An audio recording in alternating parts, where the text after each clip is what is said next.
Welcome to the Art of Transformational Leadership. This is a podcast where we talk to leaders from all walks of life, from entrepreneurs to educators, to discuss their journey, their failures, and their lessons learned that they use to become successful.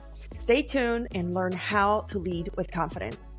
I'm your host, Libby, and our guests today are Angel and James. Welcome to the show, guys. Super excited to be here. Super blessed to have you. Awesome.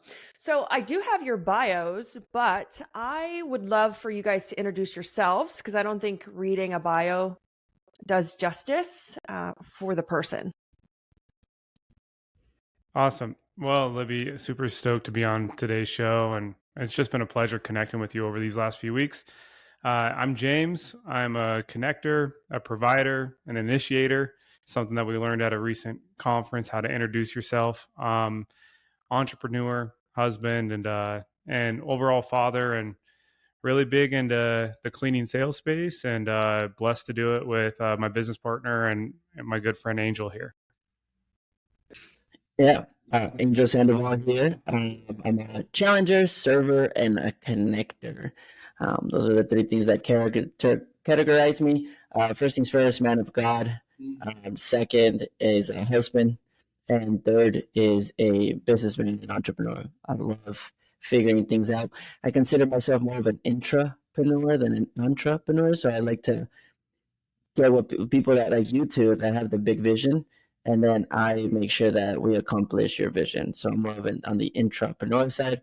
And I love CrossFit, working out, and just finding a new version of myself every single day.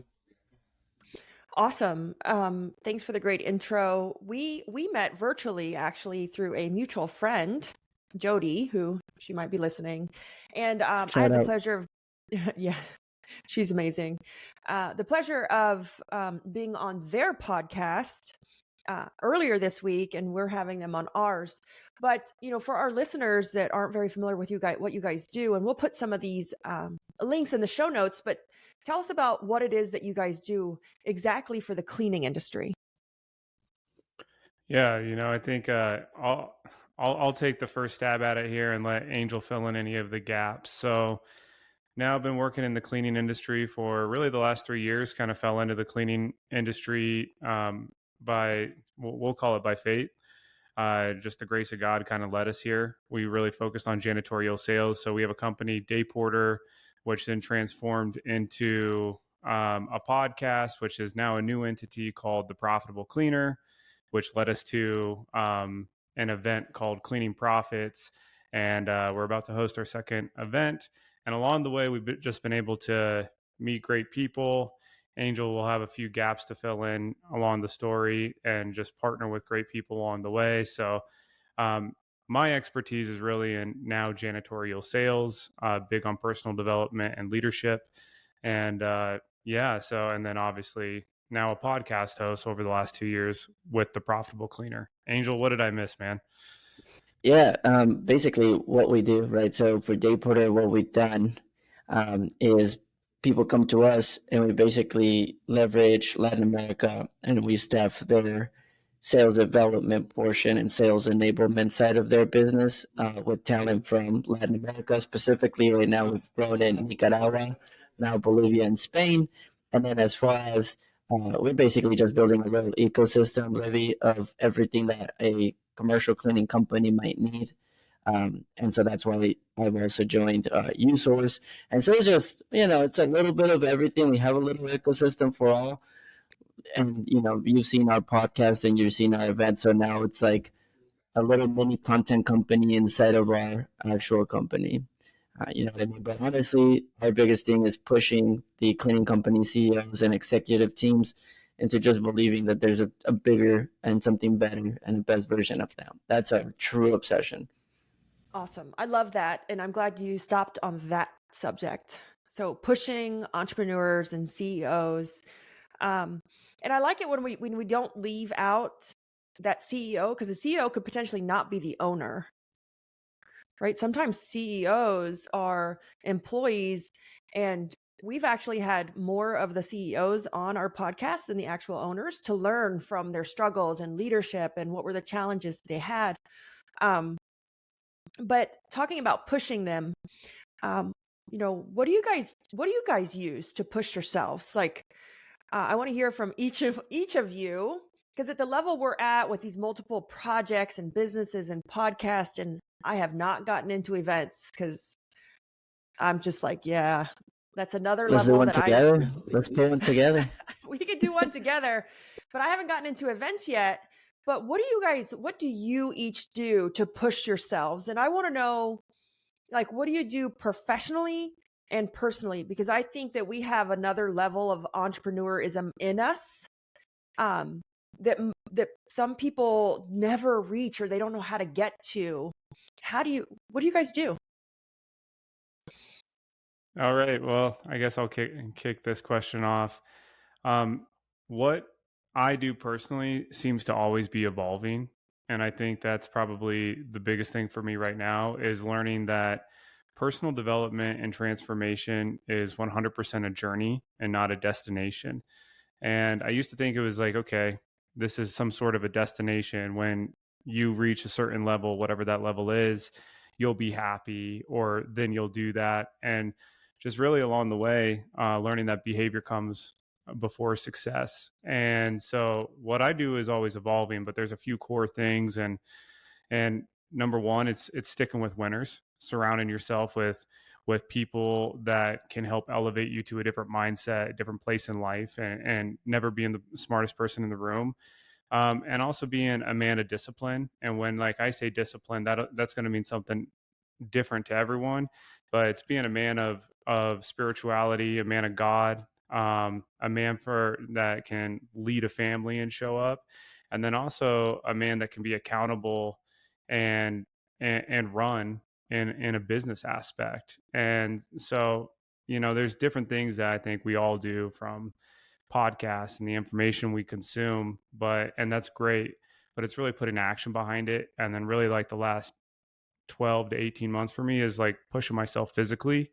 And I just noticed when, like, you embody all of those, the spiritual aspect, the business aspect, the physical aspect, and you keep pushing yourself, you form a new identity to who you become. And who will I become? I don't know, but I know that there's always growth along the way, because I view it in terms of a journey, not a destination. And I'm also blessed, man, because Angel has been a big part of my journey.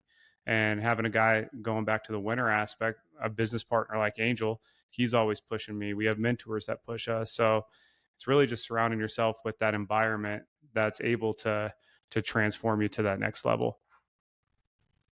Awesome. Before I let Angel go, I want to just, Dan Martell, right? He's a mentor of mine. He had said, I was at one of his groups, and he had said, if you think personal development is expensive, he's like, you should try getting a divorce. Because so many people don't want to invest in their personal development, their relationship with their spouse. He said on stage, he goes, you should try getting a divorce. And he's like, I guarantee you that's more expensive. So I love how it goes back to you and growing yourself as a person, because we can't be a good wife, husband, friend, daughter, son if we're not good to ourselves.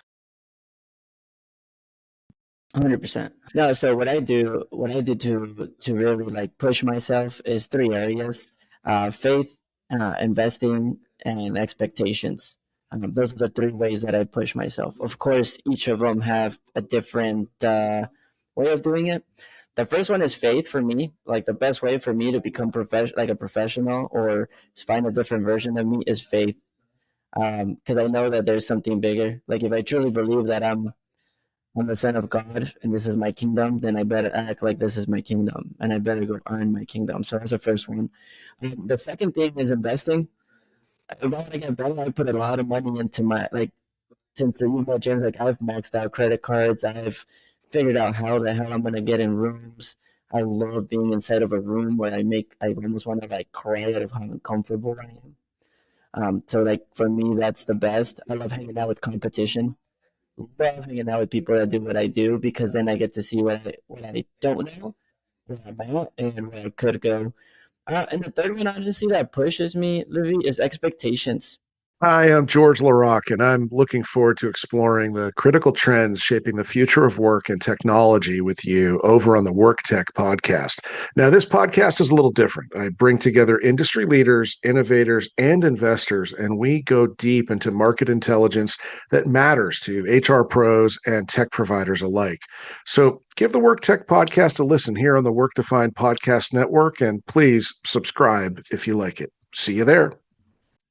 It's so funny. Like, a lot of people think they're great, like they're great husbands or they're great parents or they're great business owners by doing what their job is.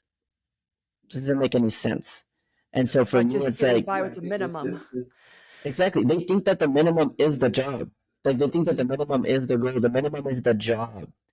Growing it requires more than the 100% at your job. And so like when I got married, as soon as I got married, I joined the CrossFit gym.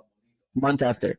Why? Because I know that my wife looking good and fit because your wife's gonna 100%. My wife, I know for a fact, if I could be 200 pounds with this fit, she would love it. So good. As soon as I got married, what did I do? Did that. Joined the CrossFit gym. What's the second thing I did? I put us into a financial plan. Perfect. Started paying off all my debt because she's going to win a house at one point. Cool. I figured out what her dream car is, a G-Wagon. And she wants a custom made. That's about $270,000. So I got to go and figure out how to make that. Right? Like to make that I can invest. So anyways, my biggest thing is like expectations. As a business partner, it's one thing. He of course expects me to do my job, which is like thank you. But the question is like, can I lead him as well? If I see him falling short and then he sees me crushing it in my health, am I gonna make them want to keep up with me? And then I put someone else in front of me that I want to keep up with. That's the main way that I see it, you know. So I love your insight as well, like being in the room. I had a goal to get inside Dan Martell's boardroom, and at the time they hadn't had a woman in there yet. They didn't have a girl in there yet, and I went on a 28-day trip to speak and network and to try to get the company's revenue to the goal that I had to get to get it to, so that he would let me in. And when I got in that room, I was so scared and I was so nervous that I wanted to cry. But I wanted to be in that room because there's people in that room making 100. Somebody just posted in the Facebook group yesterday, 104 MRR, 104 million MRR. And I'm sitting in that room and I love being in that room. And every time I'm in there, I'm like, what the hell am I doing in this room? Like, I don't know how I got here. I don't know why I'm here, but I just love being in here. So that resonates with me, and I just keep moving rooms and making myself so uncomfortable that like my husband has to push me onto the plane to go. It's great, and it's what keeps up leveling myself. I will say I follow the same thing as you guys, as in, you know, the higher power, whatever that may be. There's something bigger out there than us. I love that. You know, I exercise really well and I do fall off the wagon, and then I have to like create a new routine, fall off the wagon. And I think it's okay because we couldn't stay on that wagon every single day. I find that my kids are the ones that throw the wrench in it more than anybody. So, you know, something happens, Amen the kid's up that. all night sick, and then, or, you know, we got travel ball, and then you're like, oh, I was working out so good for the last like 3 months straight. And then all of a sudden we got like something happened or a school event. And you're like, oh, I don't feel like getting up. And it's like streak gone. Totally. And I think that's okay. It's okay to fall off the wagon. We're not perfect. And as long as we get back on, that's all that counts. But I would agree with that. I would agree with that. I was gonna say real quick, and that depends on the level of priority. So like I have a rule, and this might help y'all. It's okay for me to miss a day of workout if it's just placed by a priority on the top. So my priorities are God, my wife, and then my workout. But self and business. Wait till you have kids. So, I will worry about that when that happens, 100%. I'm sure the priorities shift, right? Like I've seen that with James. So like, but I'm down to miss a workout if it means that I'm going to date night. I'm okay with missing date night if it means that I got to go to service, right? And so they are priorities that's how I kind of stack them, if that makes sense. So here, let me add to that. So actually, I haven't even told Angel this. So I have a cousin. I'm actually starting. It's kind of funny how relationships evolve. I have a cousin I wasn't close with growing up, but now in our adult life, we became close because values align, right? Like his personal development. He doesn't do anything in business, but he's big on personal development, big on fitness. Are you tired of talent and HR podcasts that sound like corporate training videos? Same. Talentless is the no-fluff show about hiring, leadership, culture, and what's actually going on in the world of work. Talentless is a podcast for recruiters by recruiters. Hosted by Desiree Goldie and Ashley King, they're smart, occasionally salty, and never afraid to say what everyone else is thinking. Listen wherever you get your podcasts and subscribe at talentlesspodcast.com.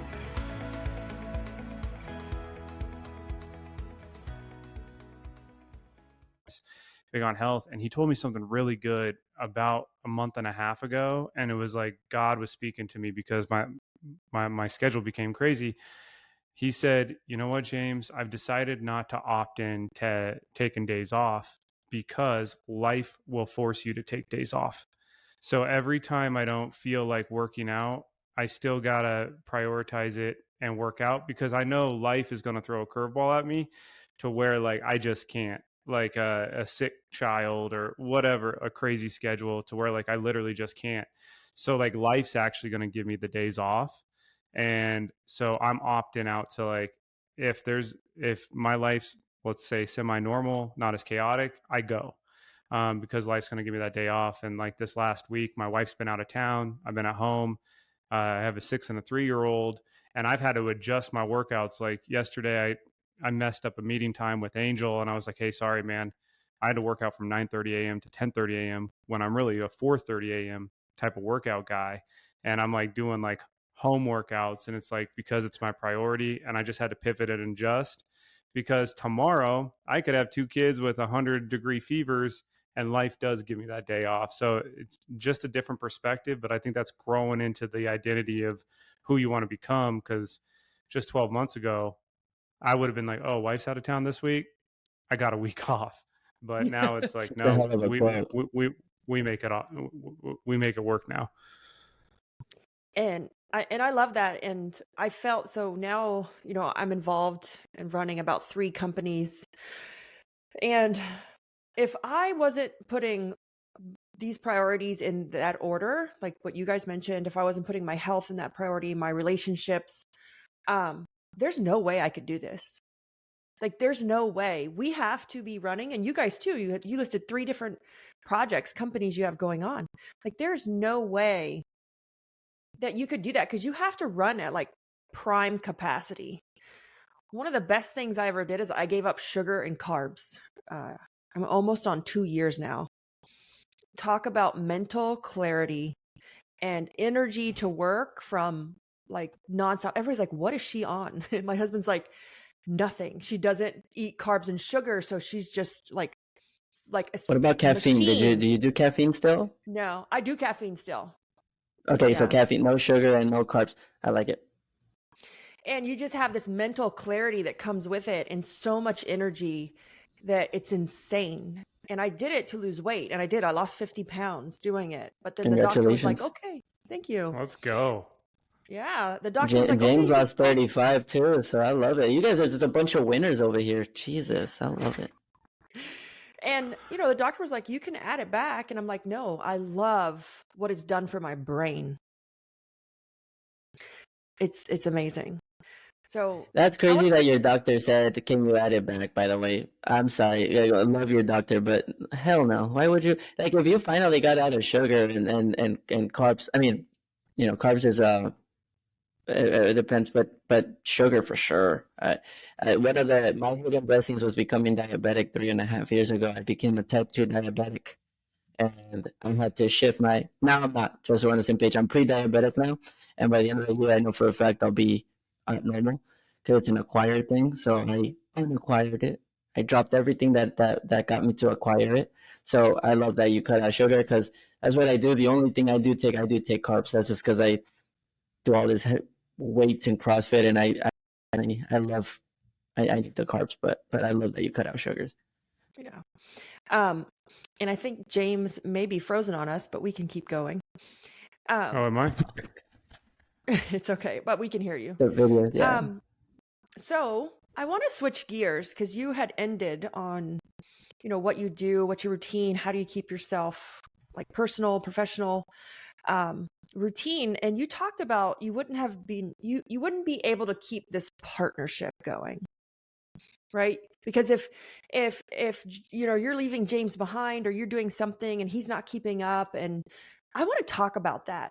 I want to talk about the struggles or the difficulties working with a partner. I mean, yeah, we Nice. can talk about that. What can do you? Which can would you like to open? You tell us which what topic is specific, and we will be super transparent. We got nothing to hide and nothing to hold back. So, to be honest, I had a partner in my software. He'd helped me, and we talked about this on our podcast. He'd helped me launch it, the original version. He helped me launch it. And one of the reasons why we broke up was we grew differently. I was doing all this travel and speaking. I was meeting people, and I was up leveling certain parts of myself. And we weren't doing that at the same time. And he honestly felt like, I was growing in a different direction, and that there was no place for him anymore. And it really hurt my feelings. It was hard. It really hurt my feelings. It was hard. And, I want to hear from you guys. And it hurt my feelings as far as like, what did I do wrong? Like, that someone doesn't want to work with me. Like, I kind of was like, I need to check yourself, Libby, because someone doesn't want to work with you. What did I do? And I don't, a lot of people said it's not necessarily what you did, it's you guys just grew differently. So what are some of the things you guys do to stay on the same page? Or what are some of the struggles you encounter, and what do you do to fix that? What do you do to make it easier? Because a lot of people have business partners. It's a great conversation. I mean, I say that James is my I say that I'm James's wife sometimes, but in business, of course, But James, I'm gonna let you. I have a feeling that you have more to say about this than I do, probably. But we've gone through it. I'll let him start it. I need to get my thoughts together here. So I'll preface with this. So Angel is my third business partner ever, and I'm really blessed. I've been a part of 2 businesses prior to the businesses I'm involved with Angel, and I've been blessed with great business partners. The other 2 businesses, they were small businesses. They both got acquired. And so like, I'm fortunate coming into this partnership with Angel that I've been a part of partnerships that have worked. Now what's different is I was friends with those guys before being partners, and then we became partners, and that complicated a lot of things, but it was still a success. It was a lot more friction. Rockefeller has a good quote, like, don't do business with friends, do good business with good people and become friends, something along those lines, right? And that's actually my story with Angel. So Angel and I didn't know each other. We just started doing business together, and then we became friends along that journey. Angel and I are very different. We're very different. Angel's, he likes to travel. He likes to get out there. Yeah. Like, we align in value, but in terms of like interest in how we conduct things, we are polar opposite. Like, Angel I think it's really important for anyone listening. You have to know what fuels your partner's bucket and then what drains it. So like, what fuels Angel is like, he loves the work. He loves the grind. He's a marathon runner. And like, that's freaking awesome. I'm the exact opposite. I get drained. I'm not an 80-hour-a-week entrepreneur. I'm not like hustle till you die working at 8:30 at night. I'm a sprinter. That's what fills my bucket. So like, Angel and I have had to have conversations of like, hey, this is like where I'm at life. This is what fuels me. And I'm the exact opposite. This is what fuels me.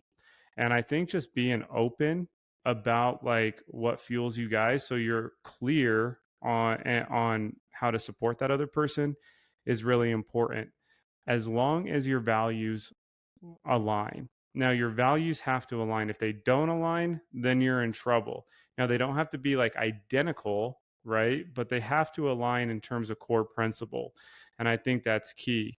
I hate traveling. I've traveled the most I've ever done this year due to business. We've been doing it with Angel. When we travel, it's great, but I hate traveling. If it was up to Angel, I don't want to speak for him, but like, he doesn't mind that at all, right? Like, or at least a lot less than I do. I would be a digital nomad all day, baby. Yeah, exactly. So like, we're different in that aspect, but we align on the core vision, on the core beliefs of what it takes to be successful. A big piece to my health journey is thanks to Angel. Like, I lost 35 pounds last year because like I hadn't like acted on that belief, but I believed in that belief, if that makes sense. And thanks to Angel, I started acting, and look at the end result. Man, I'm fucking blessed. I got a partner like that, right? He leveled me up in that sense. And so, yeah, we have our differences for sure. But I think the cool thing about Angel and I is we're really good about being honest with each other, and we're really accountable. So like, if I come at him sideways, or I feel like something's off with him, we can say that to each other, and then we can discuss it. And I know at the end of the day, my partner's intentions are always genuine. I know that for a fact. And I've known that with all three of my partners.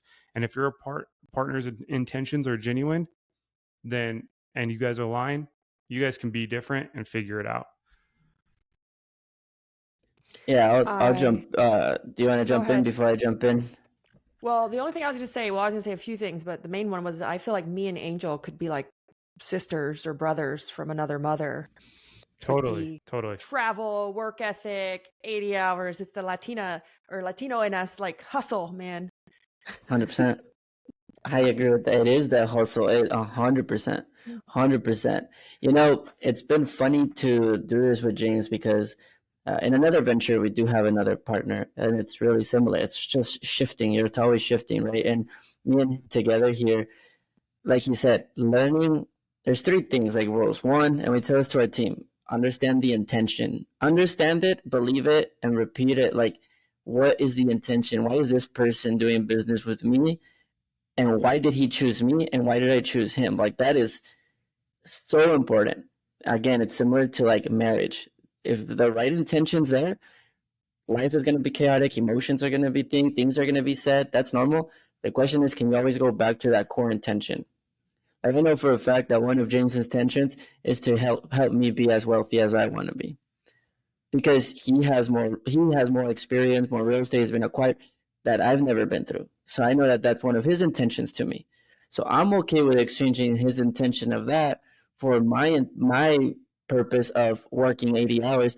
I don't care if James works 30 hours, 20 hours. So if James wants to take a week off, I don't care, because that's not why I have him as a partner. I don't have him as my partner to work.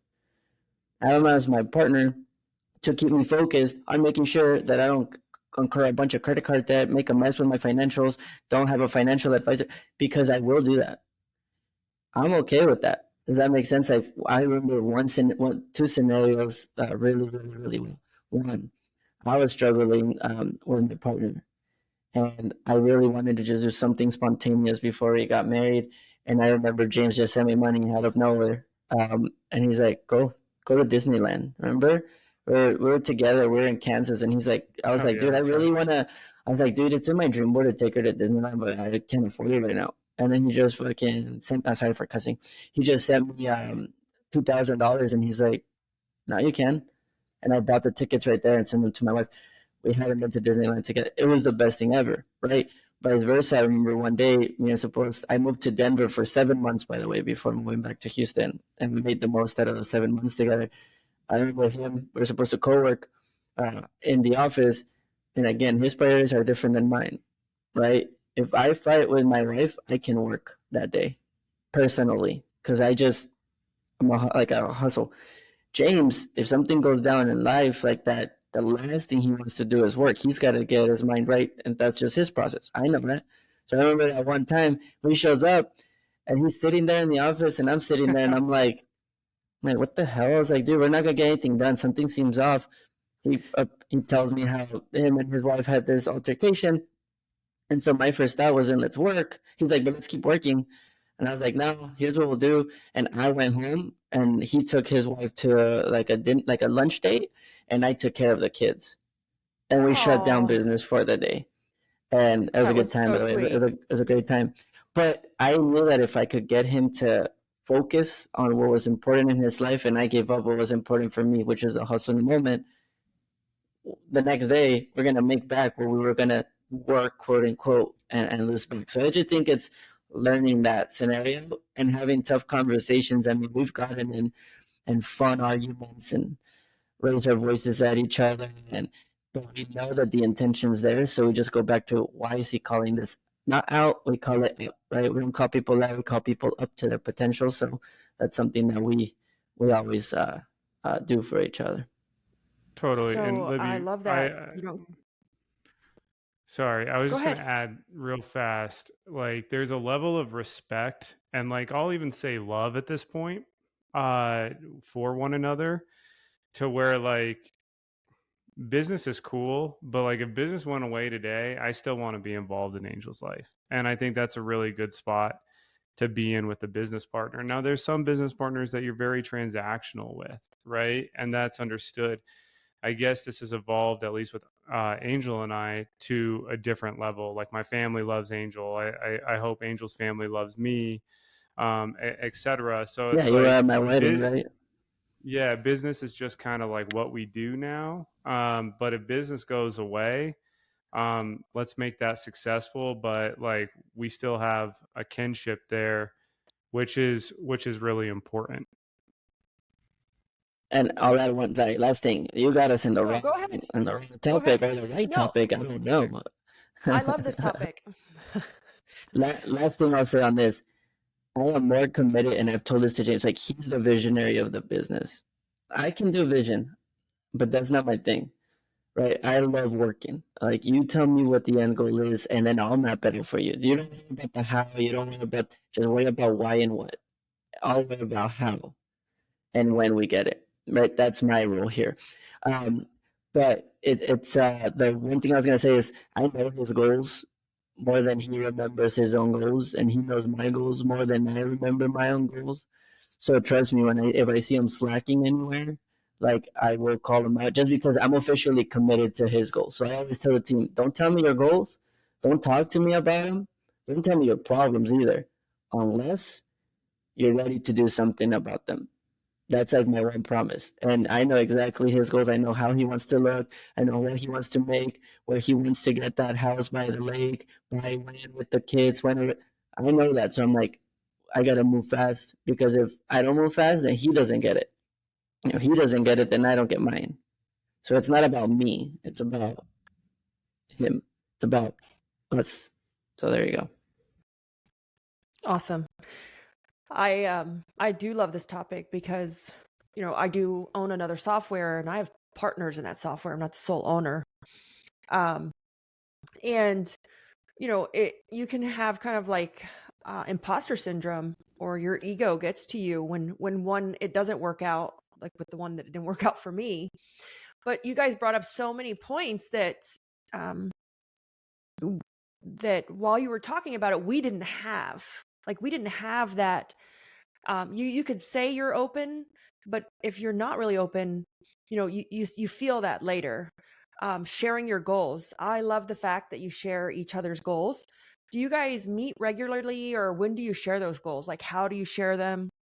There's a little bit more technical, but end of year, like beginning of the year, almost like if you're doing your year resolutions or whatever, like he knows what mine are for the year. I know what his are, and if they change, we just kind of check in quarterly. But again, it's more bigger picture goals than your immediate goals. Does that make sense? So this is like the bigger vision of what he has with his family, about his life, versus I want to lose 10 pounds. If he wants to lose 10 pounds and he tells me I'll make him lose 10 pounds, that'll be real easy. I'm thinking, oh, I want a 6-pack. I want this. I'm like, okay, well that takes about a year. Okay, 2 years. How do I get there with them? But how do we check them? we have quarterly calls, honestly, but we talk every day. But we have quarterly calls with our fractional CFO, quarterly calls with ourselves, and then we for sure together once do mastermind calls, whether I go over there to Denver or we meet up at an event or something. Like we take those moments to really like talk it all out. We do it all within that one time frame that we're together. 2 days, I go in and we just, I mean, I'm talking, I make him do what I do, Livy, which is like we'll freaking go from 6 in the morning workouts all the way to like 8, 9 p.m. just for 2 days nonstop, almost like an escape room, almost like if you were to do an escape room with your team, you can't get out until you get out. When Angel and I get together, I find it funny. Every time I'm with Angel in person, we don't sleep. It's just like, I mean, and in a good way, because we're up at, I mean, we just recently were in El Paso in his hometown. We were up at 4:30 in the morning because we had to CrossFit at 5. And then we were, in this case, we were at an event, but like we're going to go to Nicaragua here in like 3 weeks. I know those 4 days in Nicaragua, we're with our team, but him and I have a 5-hour plane ride together. Boom. We make the most of that plane ride. We don't have headphones on. It's masterminding, right? And then when the team goes away or goes to bed, Angel and I will be up debriefing on what just happened that day. It's kind of like I actually really do, as much as I'm a sprinter, not a marathon runner. When I am with Angel in person, I love that marathon. He marathons every damn day. I like those marathons though with Angel. It's about a quarterly basis, some way, somehow we're face to face and we just make the most of the time together. I love the topic because you had mentioned something, James, said you've had the luck of every partner that you've chosen has worked out. Do you feel that has more to do with your choices or you being able to be flexible or, lead or coach or, the ability to kind of work with others versus did you make 3 right choices? Were they the right people or do you feel it was your ability to kind of, adapt? Well, I think that's an interesting question. It's a really great question. I don't truly know, but I will say there's some common characteristics. And I'm going to simplify this for everyone. At the end of the day, I want to do good business with good people. It's just that simple. So like I actually start at the heart of the person. Do I believe they're a good person? Are they good in business? We're going to find out, right? We're going to find out. But do I believe you're a good person? Like you're not going to screw me over. I trust you with bank account information. I'm comfortable with you being around my family. Like if you check the box of being a good person, then we're going to find out if you're good at business. And fortunately for me, I've done business with great men. And I'll tell you this, out of my 3 business partners that I've had, there's ones that are more skilled than the others. That's for sure. But again, it comes down to intention. Each one of my business partners, their intention has been to put their best foot forward. And a lot of times that's all you can ask. Like if you see your business partner put in the effort, doing the best that they can, I believe positive momentum comes out of that. So is it me? Not really. I really think the one good thing I've been able to do is just identify, like, do I believe that person's a good person? And then we'll figure out if we're good at business together, because business is a contact sport. It's also a team sport when you're in a partnership. So, Angel and I are way different partners 3 years into this than we were year one. We've gotten better ourselves at business, and it's just an evolving thing.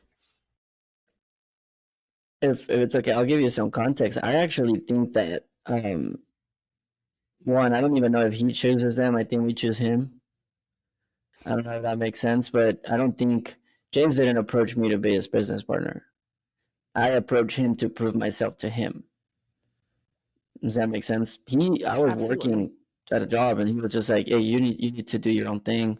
And I was like, I can't afford it. And then he's like, no, you can. Here's a job offer. Come on down. Let's do this together. So when he first started, he took pay out of his own pocket to put me around him. because he knew that I had the skills, which is wild, right? Which I don't take lightly. And he started paying me what my regular job was paying me, which was not a little bit, just so that I could be around him. And then I started helping. When I got in, I noticed they definitely didn't have the skill sets that I had, but he knew how to guide it. So like, this is gonna sound crazy, Libby, but we've been business partners now for a bit, and I don't even have access to our bank information.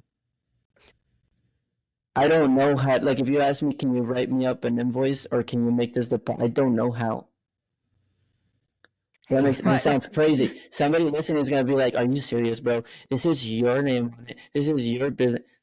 It doesn't matter. It doesn't matter. It doesn't fall under my. We have a fractional CFO for it. I don't need to know this. Like, we're good, because that's not my role here. You know what I mean? And now my role is put money back in his account, because he put money into my account. Now I gotta go put money in his account.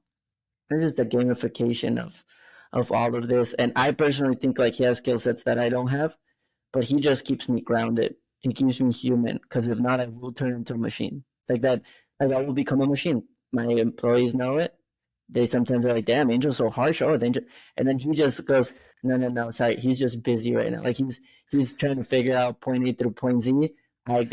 Let me tell you what he actually meant, and that's almost like a lot of the time that sounds real with the team. It's more like, "Hey, yeah, this is what he actually meant. This is what he said. This is what he meant. This is what he said." And then eventually he'll ground me back up, and I'm like, "Oh, sorry, I went on a, you know what that is like, Libby. You're just I'm laughing like a crazy person." When I first started the company, when I first started Organize It, I had to work on my people skills. So I come from a long line of entrepreneurs. Like, I've never been an employee. I've had other businesses prior, but the cleaning company it was a different company, because it was people driven. It was customers, like technicians. And so it was so people driven. And I'm laughing at you, Angel, because I had to like work on my way I communicated with people, because it was too direct and it came off harsh. It came off like I didn't care about them.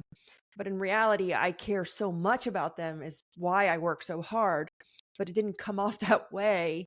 And I remember one of my first employees from when I opened the cleaning business, she stayed with me for like 3 or 4 years. She was great, but she put me in check. She's like, "I know that you mean well, but you need to, like, before just telling one of the technicians, 'Hey, I need you to go do this,' say, 'Hey, good morning. How's your day?'" And it's not that I didn't care. It's just, I need to get it out of my head as fast as possible.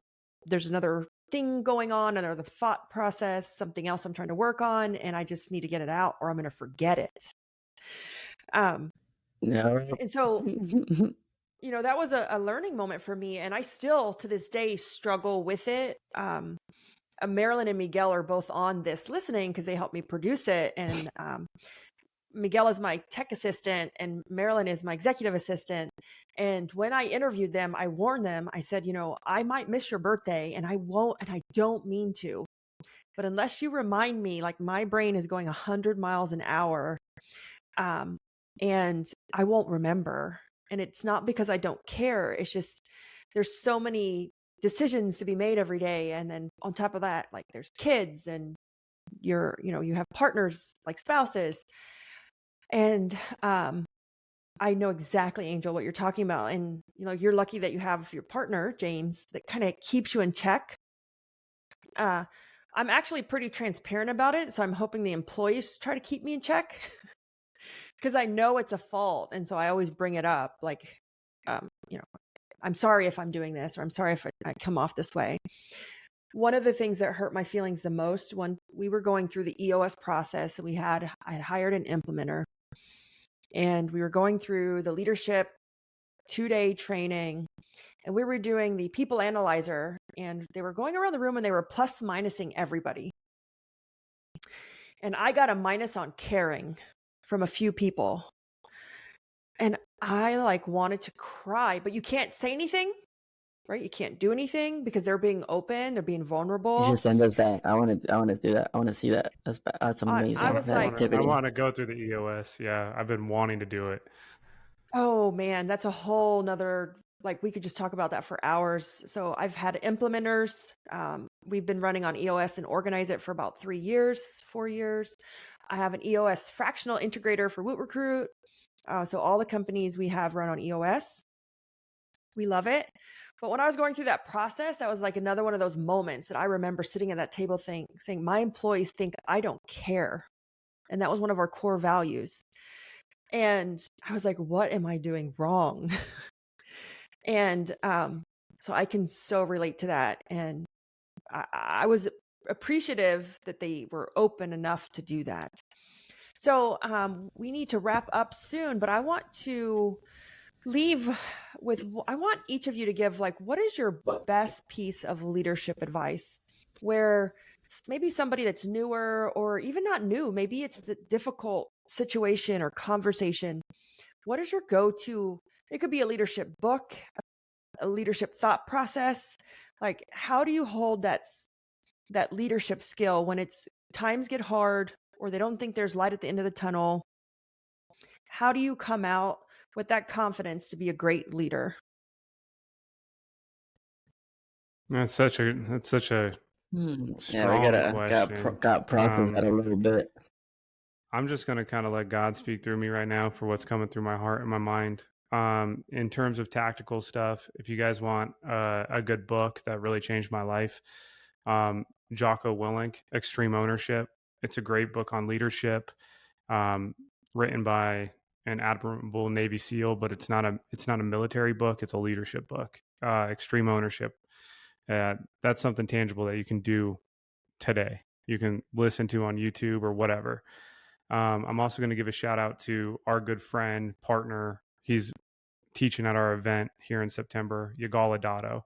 I met him through Angel. Angel was in a mastermind with him. Yigal Adato, I've been able not to just see what he provided to our attendees at our event, but his take on leadership is really, really infectious. You can check him out on LinkedIn, find him through us.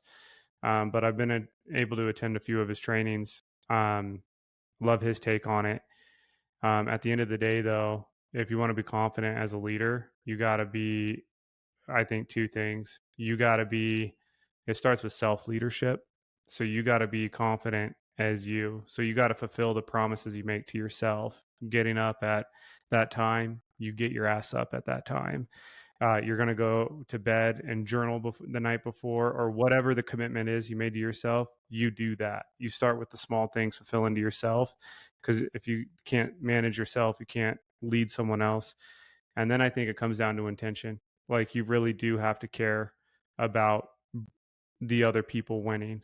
Like, you have to care about the other people winning. We lead people virtually in Nicaragua.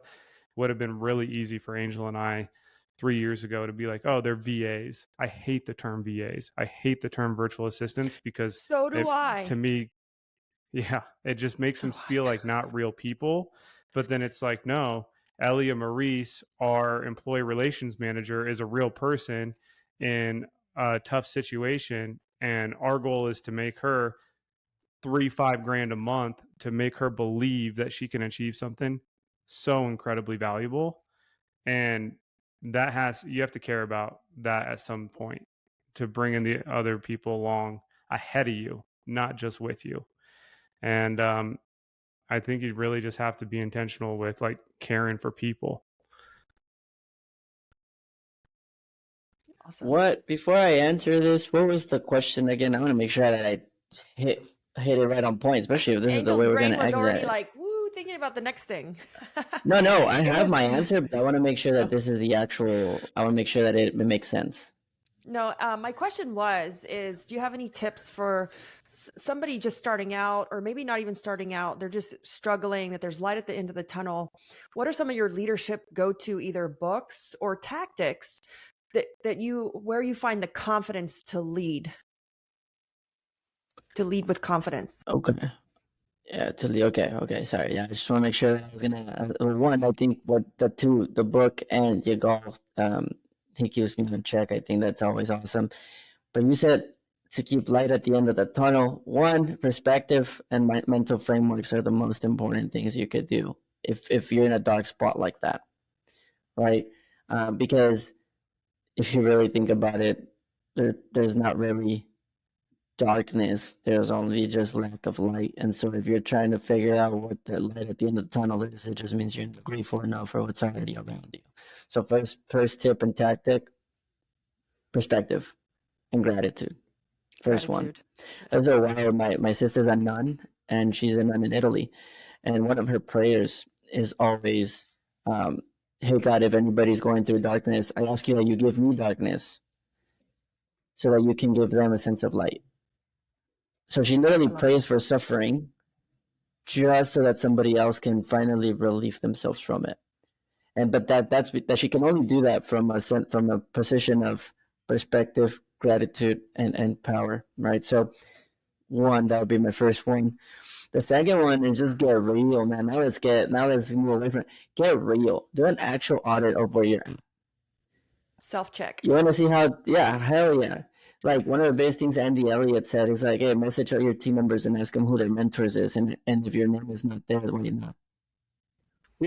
Fucking sorry for cussing. We did it. In my mind, just one. Yes. Two, ask your wife, is this what your ideal husband will look like, what he makes and what it is? No? Cool. Make a list of what that would actually be. If you had the dream husband, what would that be? Now, like most people don't want to ask those questions because they just, well, it's because, it's not about the looks, it's about the inside. Of course it's the inside, and of course that's why we're married. You know my intentions and my character, but if you're going to be married with me for the next freaking 60 years, let me give you something you at least want to brag about. You know what I mean? That's the second thing. So, like, one, grateful perspective. Two, get real. Check yourself and have others check you. Because one of my mentors said, if you just check yourself, no, it's how others see you and how others perceive you that is even more important. That's awesome, guys. I love that because I think as entrepreneurs, we do get lonely and we live in this fake world that we've created for ourselves. And sometimes our egos can get a little in the way, which can cause a huge problem with, self-checking ourselves appropriately. So have a friend, check you as well is great perspective. Thank you guys so much. I loved having you guys on the show. And, I just want to thank both of you, Angel and James, for being a guest on the Art of Transformational Leadership podcast. So real quick, because I know we got to jump off, what's next for our viewers or listeners? What's next? You got some good questions, by the way. I've got some time, man, that was a good question. What's next for us personally, or the business, or both? Or both, or whatever you want to share. What's next for our listeners? What can they expect Angel or James to be doing or seeing you at? I know you guys have an event coming up. Yeah, so what's next as far as Day Porter goes? We're actually going to, and we're going to have a conversation with you, Livy. We actually want to extend into the residential cleaning space now, as far as the company goes. We've only done commercial cleaning, but we have such a good workforce in recruiting and operations and sales that we're thinking of residential. So we'd love to have just some conversations with people. Nothing yet, some conversations. Some as good margins in residential. Awesome. I know. Well, so we're beta testing two right now, two residential cleaning companies. And so that's why maybe I was trying to have a conversation with you. So that's what's coming next for us. And what's coming next. Company. And the land. You're right. We are doing landscaping. You're correct. Nice. The second thing that you can expect to us is content. Content. Our events coming. We're doubling down in the community. Doubling down in the industry. We are not going anywhere. We're actually going to just put more money into it. So expect the content, expect the, I don't want to call it influencer because I don't think it's the right way, but just we're going to bring more experts, more people, and just make more impact in the industry. Those are the two. Outside of that, we have our Broncos-Texans game to attend together in December 3rd if anybody's here in Houston and wants to go. But I don't know if that's a good... We'll be at ISSA. We've never been to ISSA. We're going to be in ISSA for the first time. Yeah, I'm a speaker there at ISSA. Cool. Yeah. Oh, so we'll get to meet in person. Expect us to take a picture at ISSA. Yes. Vegas. That's what's next. A video of Libby, James, and I working out. That's what's next. Yes. in ISSA. At 4:30 in the morning. Boom. So I love the content. I have this saying that, content is king, but context is God. And I love your speaker lineup. I love your speaker lineup for your event, because definitely the context is there. You guys are going to have some great content to produce from there. Okay, guys, so we'll go ahead and wrap up. I want to thank our listeners. So if you are struggling in this area that we call leadership, you can always visit libbyd.com, and we have some free trainings on there. We have the 5 pillars of culture. And actually, some of the things that we talked about today are taught in that free webinar. So you can jump on there and download that for free. If you enjoyed our show today, please tell a friend, tell a business owner, tell a CEO or an entrepreneur about it and share it. Thank you for joining us on this journey towards becoming a transformational leader. Keep inspiring positive change in the world.